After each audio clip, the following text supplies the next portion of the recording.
Hey, what's up? This is Brandon Simmons for BrandonSimmons.biz. This is my weekly video blog called Bullheaded, a review of the Houston Texans news, as well as a preview of the upcoming game matchups. So this week, I little backstory to the title.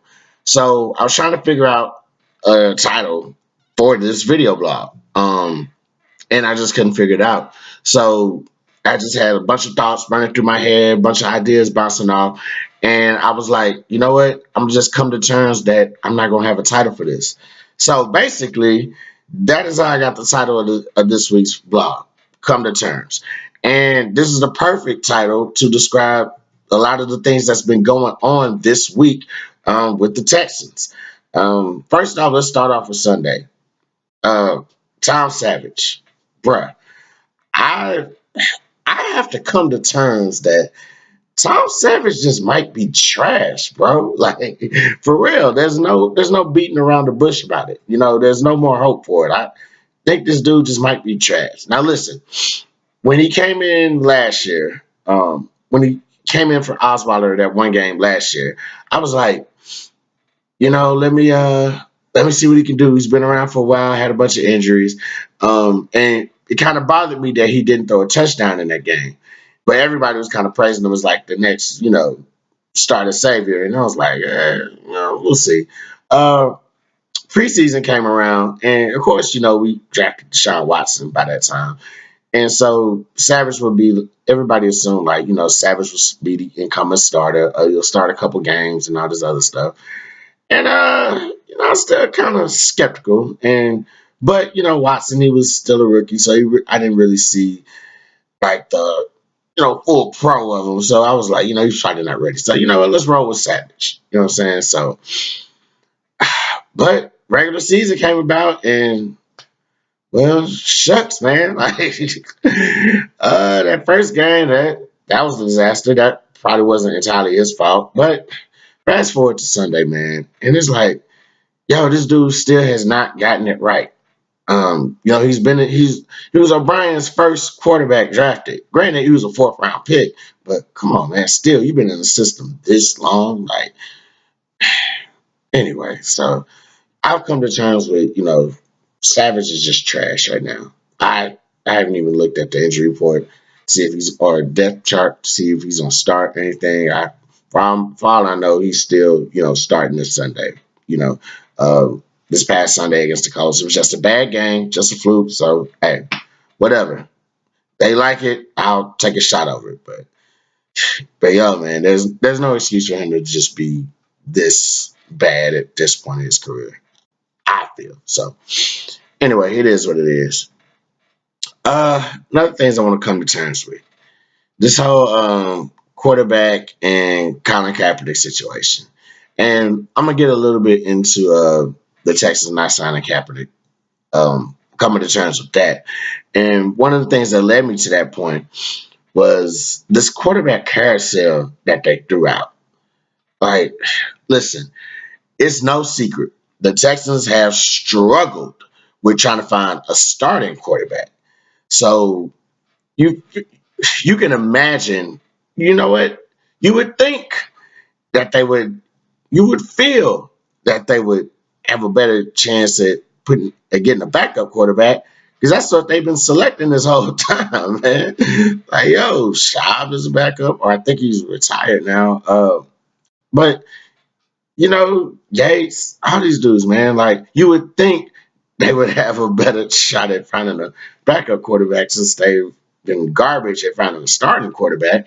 But that does not seem to be the case at all. Now, mind you, when all the quarterbacks they selected in past couple seasons or whatever, there were nothing like Watson.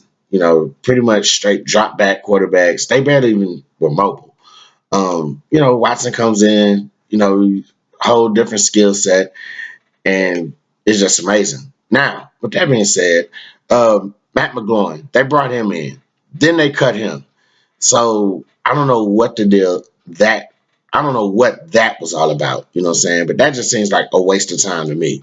Like a waste of roster space, bro. For real, for real. After that, apparently they cut Matt McGloin so they could bring in Josh Johnson. Now, Josh Johnson apparently has not thrown an an NFL regular season pass in almost 5 years. Now, I thought it was another Josh Johnson, and I don't even know if the dude's first name is Josh or whatever, but um, and I didn't have a chance to look it up. But when I heard the name, I was like, that doesn't sound like a bad pick. But when I started reading more into it about who this actually was, I was like, okay, the Texans are losing their mind right now. This is worse than the starter quarterback thing. This is way worse. You know what I'm saying? Because this is a guy that could actually be a potential starter this year, depending on how Tom Savage plays and depending on how far the Texans want to go this season. So this is getting out of hand. Then they brought in TJ Yates. Now, ironically, we're playing the Rams this Sunday, and the last time TJ Yates was in the Texans uniform was against the Rams, in which he got hurt. In that game, oh my God, I don't remember the exact score, but I remember it was a blowout. Now, a silver lining in that was we were introduced to Houston favorite Case Keenum. So there's a little bit of sliver for that. And also with Yates, he was one of the he was on that team that got his first playoff berth. So in the game against Cincinnati, 2011 game against Cincinnati, he actually he actually went in and he actually went into Cincinnati and beat him. And so, that was the year Matt Schaub was hurt. And, it was just, side note, it's so crazy, like, throwing around these names right now about all this Texans success. But anyway, that was the year Schaub broke his foot, I think, for the year. And so Yates went in and he actually won the game on the road against Cincinnati, gave us our first division, gave us our first ever playoff appearance. So with that being said, I don't see how you can really just I don't see the upside in bringing him in. He's been a backup, mostly since he left the Texans. So it's gonna be interesting to see if he even gets in or how any of this all plays out. Apparently Johnson is supposed to have a mobile skill set, the same as Watson. So, uh, but I mean, like 5 years, then like at least 6 teams or so. Like it's it's crazy. So I mean, we'll see how that goes. But like I said, this episode is the come to terms episode. I had to come to terms with a lot of things. Come to terms that Savage was trash. Come to terms that this quarterback carousel is even more trash. Come to terms that we're not signing Kaepernick, man. Like I don't, I don't see how they can do it. And I mean, this is my thing. First off, just Colin Kaepernick situation overall, it's just a issue that's way bigger than what's going on with what the Texans have right now. When you think about the protests that are happening, when you think about the court case the collusion case that he has going against the NFL, it's just so many things that's pretty big. And, being that this case is going against the league and, obviously McNair, that's probably going to rub him the wrong way. So I don't think we're going to sign him. And that sucks because, I mean, when you look at the options that they presented to us, there's no way that you cannot sign him.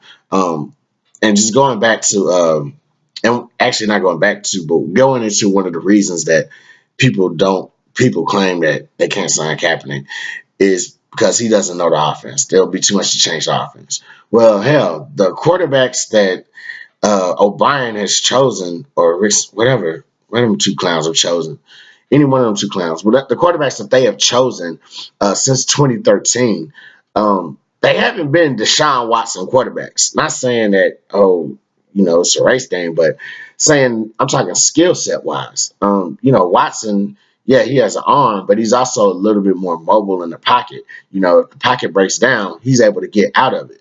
The pocket broke down a couple times on Sunday, and Savage couldn't do nothing but, either take the sack, try to barely escape the pocket or just try to scramble for like 2 or 3 failed yards. So I would say that yeah, Kaepernick for that reason, Kaepernick would be the best choice. But to go back to what I was trying to say, um, none of these quarterbacks that O'Brien have selected have really done any real benefits for this offense.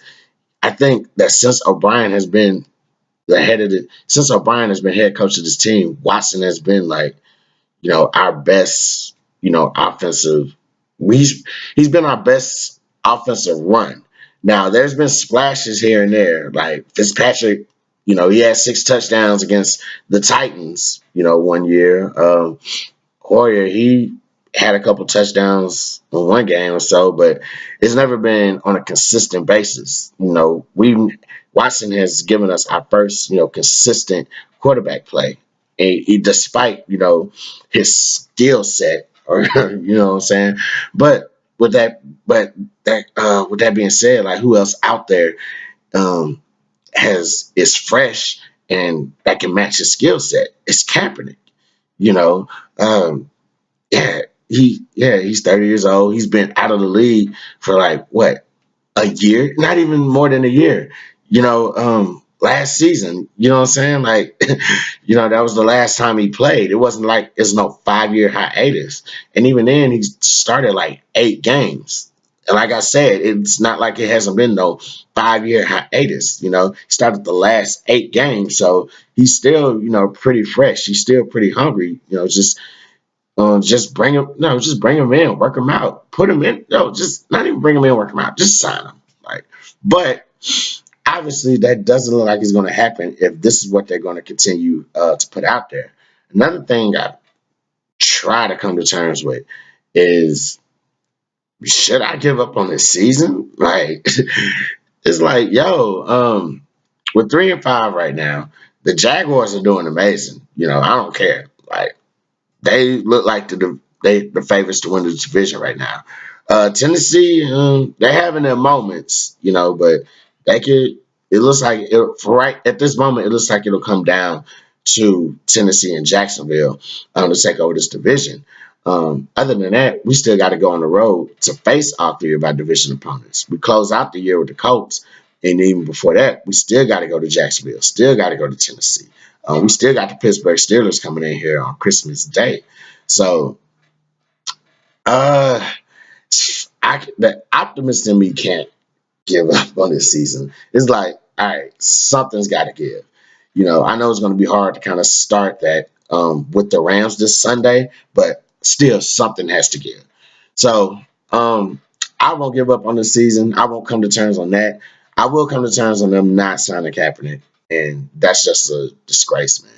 Like, that's really sad. The fans, they pour their heart into these 16 games. Like, every fan base pours their heart into 16 games, and they deserve to have a chance. Like, even if Kaepernick fails, you know at least you tried. You know what I'm saying? At least you could say, well, he had a certain skill.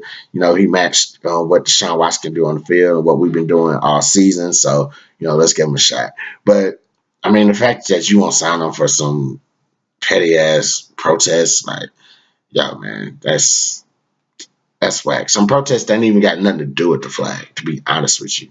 Like, this protesting racial injustice, and yo, man, y'all just, look, it's sad, but it is what it is, man. Anywho, this Sunday we got the Rams, and boy, what a game! What a game to start off the rest of this to start off the rest of the season with these quarterbacks, man. So, as hard as it might be to believe, Texans might actually they have a chance to win this game. Probably a slim chance, but they got a chance. Rams are a very sound offensive team right now. They are on a roll, leading the league in scoring. Damn near reminiscent of I don't want to say reminiscent of the show greatest show on turf yet, but they got the potential to be a remake. So, with that being said, as far as what the Texans need to do on Sunday, Do not rely on whatever quarterback that you put in there. Do not do it. Straight up. You need a Alex Smith this whole operation. All right, just put the ball in the other players' hands. Put it to receivers. Uh, we got receivers, obviously. Hopkins, Fuller, we got playmakers in on that end. So put it in their hands. Either way, down the field, whatever, just put it in their hands. Most importantly, before you even do that, run the ball. Rams are like 26 in the league and against the run, so I believe so. Actually, it might be a little bit. Let me check real quick. Is it 26? It is.